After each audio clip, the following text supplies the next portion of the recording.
Good morning, Don Bosco. My name is Coach Ig, or Mr. Urbina, in whatever capacity you may know me as. And this week at school, to celebrate Multicultural Week, we're highlighting different students or faculty or staff members, family stories of how they came to this country. And in particular, my family, we moved here in 1985. I was about a year and a half old. I was born in Santiago, Chile in South America.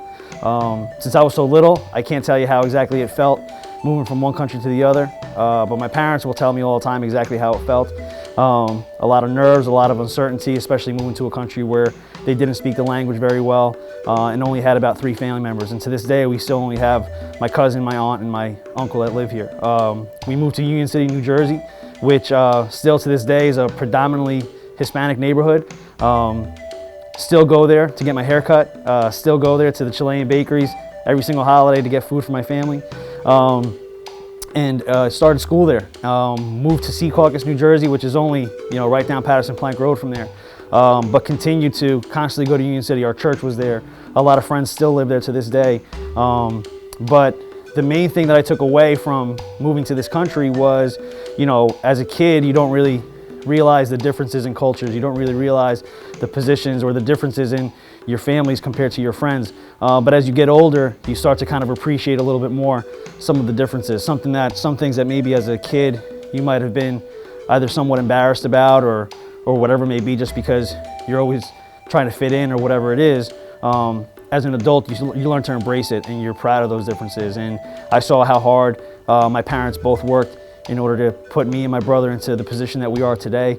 I remember, being a kid and we didn't have money for daycare, so I remember going with my mom and with my aunt, to clean houses, because that's what they did. And that's what a lot of people do because they don't know the language. And it doesn't make them uneducated, it doesn't make them whatever negative connotation you could think of it. It just makes them hardworking people who are doing whatever they can to put their families ahead. And I'm real proud of the efforts and the struggles that my parents went through.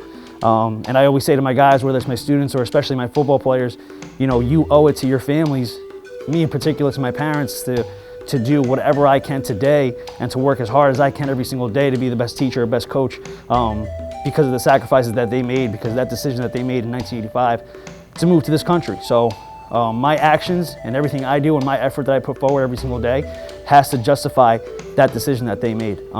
And I'm proud to say, that I come from South America. I'm proud to say that we struggled growing up, and I wouldn't change it for the world because it made me who I am today. So I think here at Bosco, I think we got to embrace each other's differences. And I think that a lot of guys in school, you may know it, you may not know it, but they do have their own stories and their families have their own stories. And if you're not sure of your own story, talk to your parents, talk to your grandparents, because somebody along the way made sacrifices for you to be where you are today. And what better place to be at in America than Don Bosco Prep. All right, guys, thank you for having me. Have a great day, Don Bosco.